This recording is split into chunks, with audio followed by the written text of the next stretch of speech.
Let's talk about the main event. Internet's blowing up right now. Everybody's debating, how'd you have it scored? My phone's blowing up. Everybody's texting me. Robbery, Till won, this and that. It's one of after the fight, they all looked at me and said, "Who do you think won?" I said, "I have no idea." Every round was so close. When you have rounds that are so close, you almost sort of lose track of scoring and trying to figure out who won. It was a tough fight to score. Darren Till seems like a star in the making. I mean, undefeated. He's got kind of that X factor. Obviously, it was great in Liverpool this week, but the weight issue, certainly a big issue. So, give me an idea. That's only happened one time. Right, it happened one time, and he has an excuse for it, but I'll let him tell you why it happened and what went on. I don't think it's my place to talk about it. So I'll let him tell you when he comes in. Okay, so that would be my question, because obviously he looks in line for a big fight. He wants big names. You do feel comfortable with him that, hey, he can make welterweight, and we can use this kid? I do. Hey Dana, how you doing? Good, how are you? Very well, thank you. What about, he's been talking about wanting to bring a stadium fight to the UK. He's obviously got a lot of heat behind him. He's a tremendous young man. But there's a history of our best fighters going over to Vegas, going over to America. He's going to Vegas next, buddy. I hate to break your heart, but he's going to Vegas next. Yeah, I don't know when or where when or who he'll fight, but probably bring him to Vegas next. So it's not a title fight next. He hasn't earned that yet. I don't know. We'll see. Right? I don't make fights the night of the fights. So off the top of my head, I have nothing for you. Do you have the feeling that it's going to be a groundswell of Brits travelling over like the Irish travelled for McGregor, like they did for Ricky Hatton? He's got that kind of working man, blue-collar feel about him. Do you know this guy is going to bring lots of people to America? I don't know that, but I wanted to do this fight here. It's what I wanted. You ask any of my matchmakers, they'll tell you this is the fight that I wanted really bad. And, the atmosphere, nobody supports their people, man, like the English and the Irish. It's incredible. It's very cool to see. It's fun. I mean, the soccer game yesterday is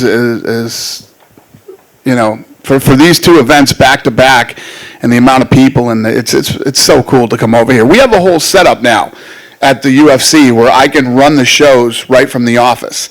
I'm like, fuck that shit. I'm going to England, man. I want to be there in Liverpool for this fight. I wasn't missing this for nothing. No. Absolutely. He absolutely could have.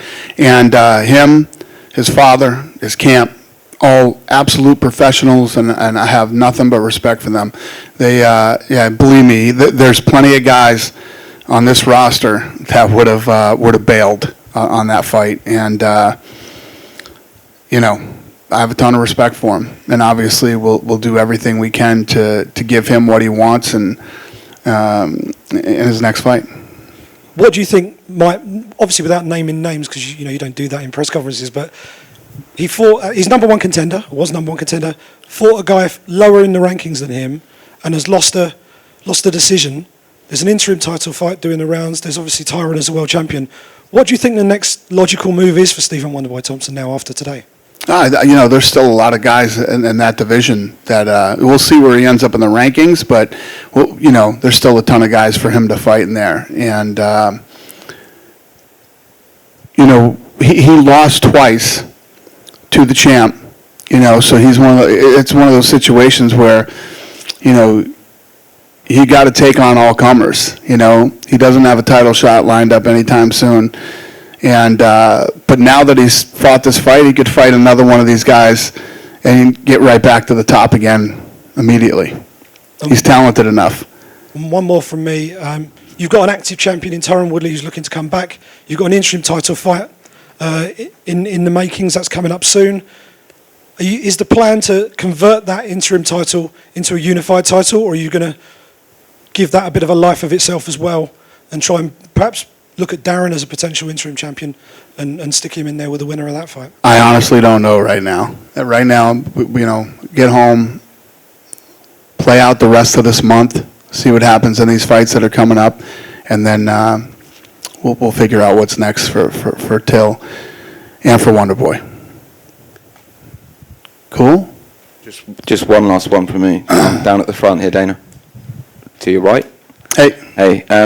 have you spoken to Darren or Stephen since the fight? I'm wondering if they talked to you about the decision at all, or what do you plan to say to Darren? Because obviously he's had a hell of a week. No, not yet. I haven't. I just saw Till out there doing his interviews, and I congratulated him, but I haven't seen Wonder Boy yet. And I'm sure because there's so much controversy over the decision both ways. I'm sure I can assume what side they're feeling right now. He got the hometown decision, but there were a lot of messed up decisions on this card tonight. I mean, some of the scores on some of these fights were absolutely ridiculous. So I have to have Ratner take a look at that when we get back to Vegas, some of these scores tonight.